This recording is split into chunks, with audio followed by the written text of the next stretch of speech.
Hey everybody, it's me, Captain Morgan. It's me, the realest JB. And welcome to another episode of Co-op Reviews. Star Wars. Well, everybody, we're back. For another year, another Star Wars movie comes out, and today we have The Rise of Skywalker, the final film in the Skywalker Saga, which allegedly is from the start of Anakin Skywalker's journey until the end of Luke's journey, kind of? The end of Rey's journey. Yeah. Apparently.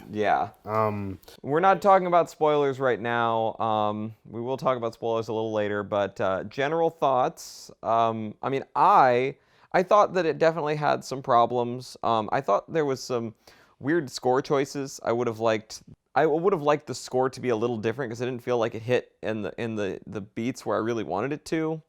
They didn't bring that, that classic da da da da da da da da. They didn't bring that out like, at just the right moments and whatnot. But overall, I enjoyed the film. I thought it was, a pretty decent wrap up, and it kind of put a good bookend on the film.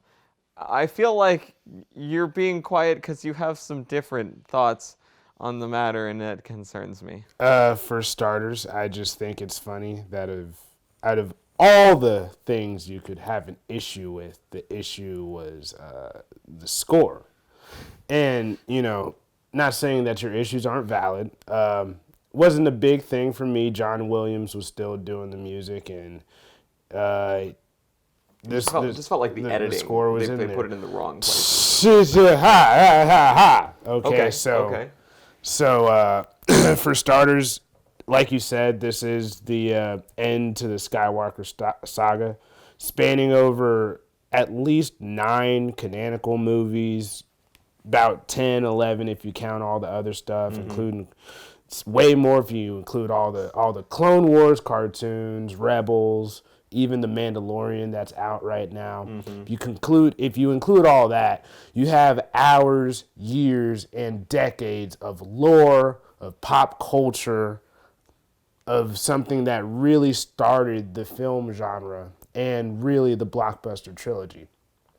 And how they chose to end it, to me, was just the most pandering, materialistic, lazily written, hastily edited product pile of just Wookiee manure that we got. That is Panthapoodoo? Yeah, is that what it's called? Is that Panthapoodoo? Panthapoodoo? That's it. Oh, we really are the two opposite ends of the Rotten Tomatoes spectrum here today, aren't we? Man. This is, if you didn't know, the movie got a 56% on Rotten Tomatoes as of Thursday. I don't know what it is currently. Thursday, of opening night. I definitely see that it had some flaws. It had some issues. Some.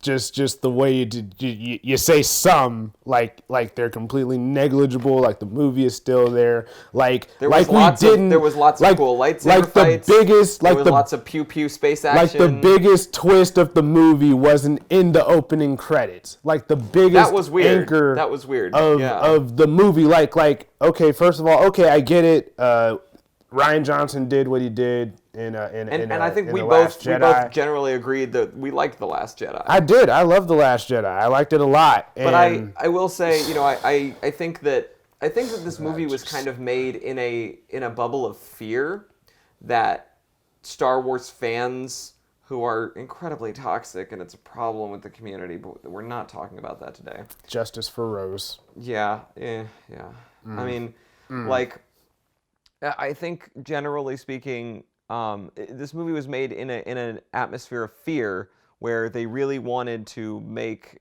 everyone happy in a place where you can't. And it was exactly, and it was because of that how the movie fell short. I mean, if you just look at it thematic wise, there are a lot of new nuances to the story that they backstepped on and stuff like that. If you are a Star Wars fan and you're watching this movie, be prepared to feel either one or the other. You know, this movie, it's big. Set designs are great, right? The effects are still there, but it's all like stuff, every Star Wars movie. Yeah, it's all stuff that you definitely expect, but the stuff that you necessarily want, the themes out of it, the lessons to come from it, character development, I don't think this movie delivers.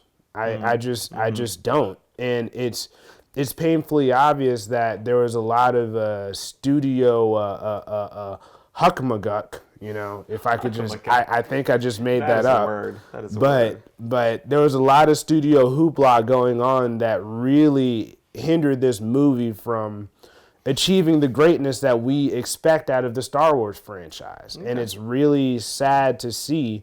I mean, even if, for your case where you do like it, but there's some things that you just don't like, I think a lot of that has to do with more behind the scene decisions and what's going on, and that's not counting the passing of Carrie Fisher. Yeah, right. I mean, they actually had a lot of scenes with her. I was surprised how much she was in the movie. They did, and they had to do with that. I'm not talking about that. I'm talking about everything else. Well, they recast the director. They fired the director they had on it, and they they rehired J.J. Abrams to do it, because he did The Force Awakens, which I don't know if that was the best choice, honestly, because The Force Awakens was okay, but I feel like I like the idea of going in a new direction, kind of, with it. We both did. We both did, and we dug it. I mean, there were a lot of... First of all, Last Jedi did have its own issues, right? Canto Bight, specifically. Rose and Finn, specifically. Now, that did give us a really good look at the universe outside of the war. It gave us, what normal people are doing. And it would have been great if we got more of that type of stuff in this movie. But we didn't. We kind of got it, but then they just rolled back on it, and they just kept going back to the whole Reylo.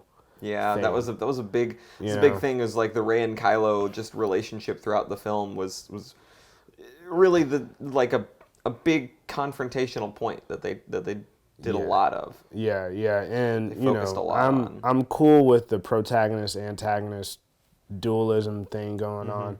It was just the way it was executed, and I think all of this is just coming from not really having a blueprint for the trilogy overall. Yeah. Say what you want about the prequels and in the older films that are widely beloved, but there was a vision from the first movie to the third movie. There was a vision from the first movie to the third movie. And because you're doing all this stuff behind the scenes, there's no vision. Right. Eventually, everything comes together, and it seems chaotic. And on another point, if you really look at Return of the Jedi, that movie had a lot of problems.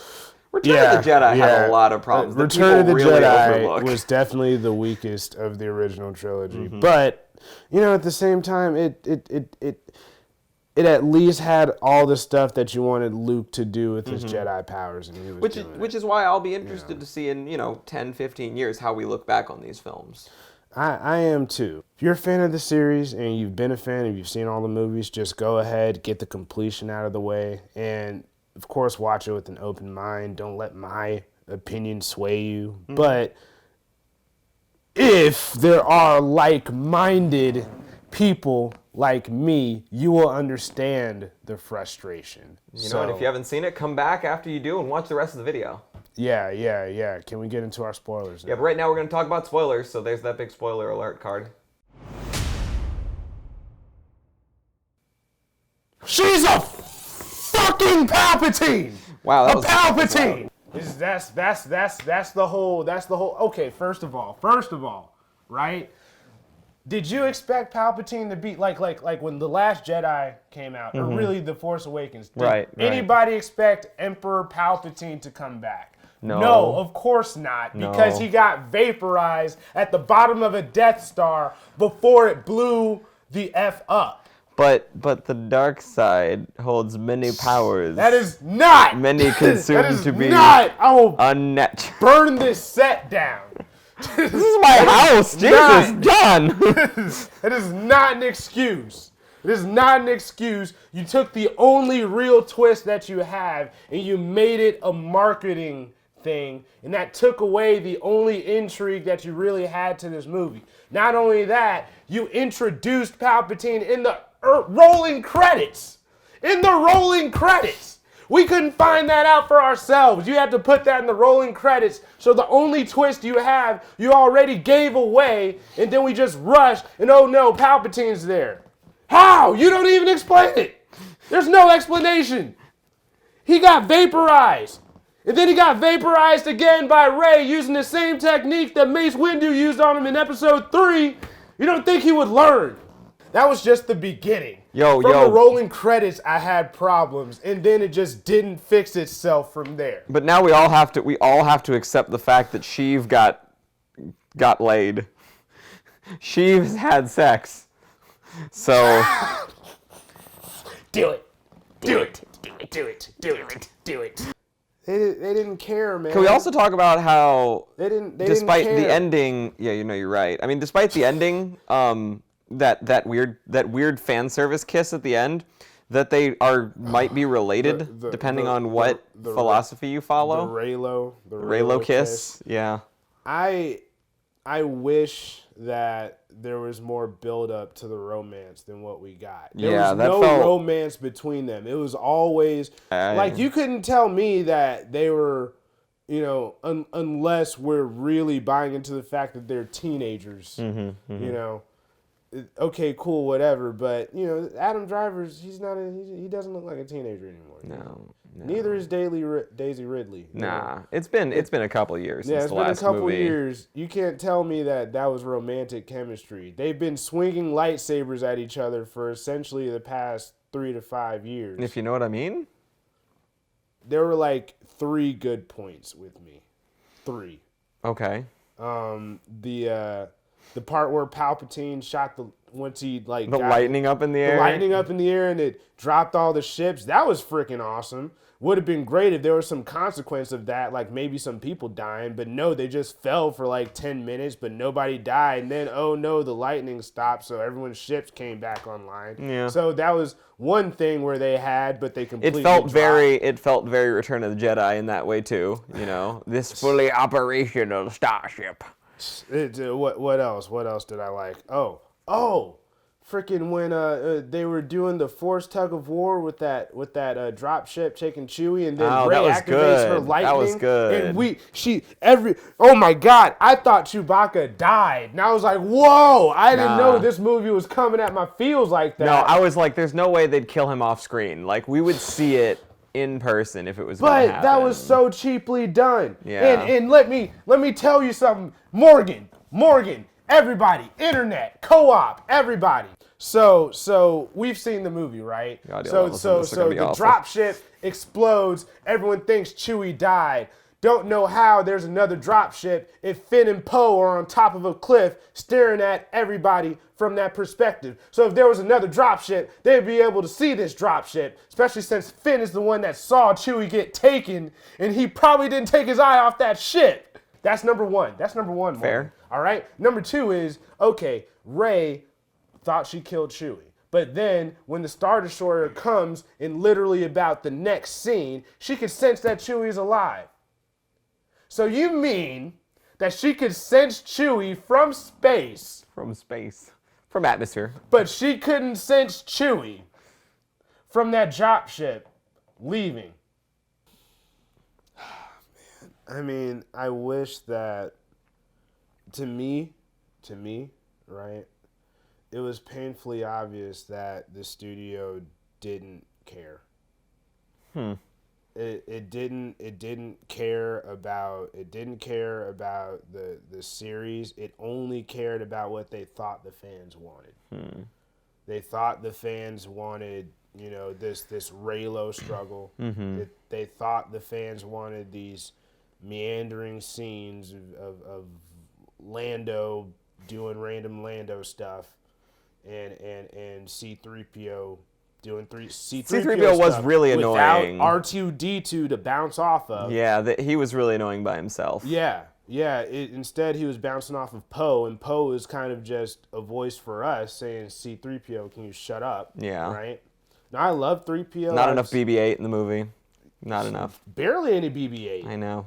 You know? Travesty. And it felt like everybody was like a husk of the characters that they introduced in the first 2 movies, and everyone was more plot-driven than character-driven. Okay, yeah, I get that. Yeah. And not only that, but just the basic structure of the movie. Hey, go get this MacGuffin so you can go get this MacGuffin so you can go get this MacGuffin so you can go do this thing.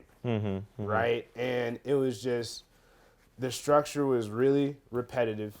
I was really disappointed with Dark Ray's appearance because her lightsaber was dope. I knew that was going to be a tease. You know what? I can dream, okay? I really wanted to see more of that. If nothing else, I just wanted to see that Force vision again. And no, I didn't want to be right, dude. I wanted that to be like a real thing, but I'm like, they're showing it. They showed it in the trailer. Why would they show that in the trailer unless it was something inconsequential, which it was. So there are lots of things that could have had real consequences, that could have really affected the story and affected the audience on an emotional level that they just did not follow through on, right? Okay. The Chewbacca possibly dying. Nope. Kylo Ren dying. Nope. He came back, but then he died again. Rey dying. Nope. Just Carrie nope. Fisher died. God rest. Leia died, so even God bless her. Even that was so sad though when Chewie got back, because all my friends are all dead. All my friends are dead. Chewie, General Leia is dead. Oh! He just fell to the the ground. lady tried to comfort him, and he's just like, no, leave me alone. Leave me alone in my furry misery. That's so rough. That was really a redeeming point on the whole film, that they did her respectfully. I think that I felt. Yeah. Right. That the whole. I mean, they did what they could with Carrie Fisher, and I'm happy they did. And they did a lot with her. She was in this movie more than maybe The Last Jedi, honestly. Yeah, and I thought her send off was good. I wish it wasn't connected to the murder of her son. Yeah. Well, I'm sure she didn't. I'm sure she didn't plan on that happening. Carrie Fisher didn't, or General Leia didn't. No, I don't think Leia wanted to. I don't think Leia wanted to kill her son. I think she wanted him to stop fighting because he had the upper hand on Rey at that point. Probably, bruh, but she still was responsible for him dying. I enjoyed Revenge of the Sith way more than I did this movie. Really? Way more. I still place this above all the prequel films. Nah, man, this is maybe above Attack of the Clones. This movie and Attack of the Clones are about equal. Wow. Like that's how much I did not enjoy this movie. There's maybe like a few things that I liked, but a lot of the stuff I just didn't like. And another thing that I need to talk about as a fighter, a martial artist myself, and a martial arts film connoisseur, I did not like the choreography in this movie. Spaceship stuff was cool, but the lightsaber fights, I did not do. I really enjoyed the lightsaber fights. I thought the Knights of Ren were a little underused, and I would have liked to see. They did fight Kylo Ren, and I thought that Force trade over was a really cool move. Dude, yeah, it was. It would just have been sweet to see the Knights of Ren do other stuff. Like they were tracking, they were following the crew across planets, and they did nothing. You're right, and I agree. I think that was kind of disappointing. Why? They were mentioned in the first movie too, like they were going to be important. They were, and we finally got them, and they did nothing. They were following them. We thinking they were going to do stuff, and they did nothing. So why would you have them follow them? Why would you shoot that? Honestly, it would have made more sense to make the Knights of Ren the guards from The Last Jedi.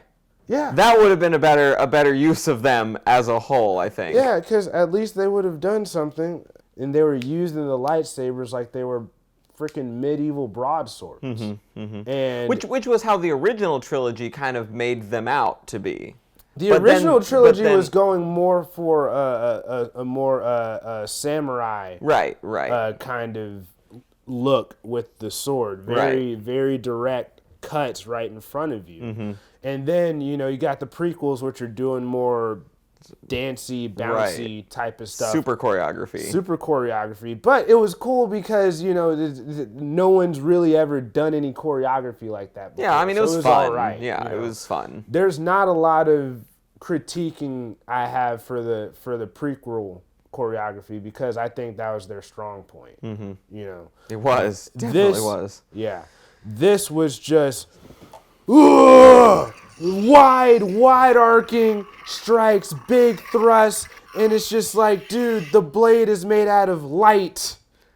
You don't need to swing it like that. If this is big and heavy, I'm gonna not swing it like that, excuse me, but I'm gonna keep it more here, right? So I did not dig that at all because it looked like bad Shakespearean just stage combat, and I did not enjoy that. I think one of the problems with the final confrontation between Palpatine and Rey and kind of Kylo was the fact that it felt in Return of the Jedi, for instance, you had Vader versus Luke, but at that point, Kylo had already turned sides, so it was just, you know, like, it was just, and I think that the use of the Force was really cool because, you know, I mean, at the end of the day, the lightsabers are not what's important, it's how you use the Force over how well you can swing a lightsaber, and that's what Palpatine's whole thing was. He had a lightsaber, but he hated using it. You know, I liked that it was, that was kind of important at the end, but it didn't make for a very engaging visualization, I guess. I also hated the way Leia's lightsaber looked. It looked goofy, the handle of it. Yeah. I mean, the whole Leia lightsaber training thing was so shoehorned in. It was shoehorned in. I didn't even mention it just because it's you could just count that to another thing to dislike this movie. I mean, it's a cool idea. It just, did it have to be shoehorned in? Yeah. I don't know. I don't even know why it's there. But fight me about Rey's lightsaber at the end. It's yellow. I love yellow lightsabers. It was cool design. I like that she designed it based on her like staff thing. That was amazing. No, where did she get the Kyber crystal for it? I was cool. Exactly. Where did that Kyber crystal come from? I'm cool with the yellow lightsaber. I'm cool with in the last 2 minutes. I'm cool with the little stuff in the movie. It's the stuff around. It's the overarching cool problems that don't sell it Kylo for you. Ren and Rey fighting on the bridge between those oceans, and it's just that's a great set piece. This movie was really good for trailers. This movie had a lot of really good trailer moments, but it didn't pan out together. Yeah, like Justice League. Yeah, I could see that. You know what? I would give this on par with Justice League, and I don't like Justice League, but I like Star Wars as a franchise better than I like the DC as a franchise. So I liked it better because of that. I've talked to a lot of people about it. Some, you know, are like you. They like it but acknowledge the flaws.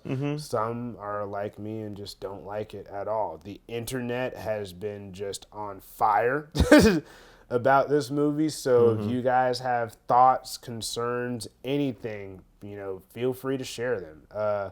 If I'm alone in this, then, you know, I'm alone in it. Clearly you're not, because 50% of Rotten Tomatoes agrees with you. Man.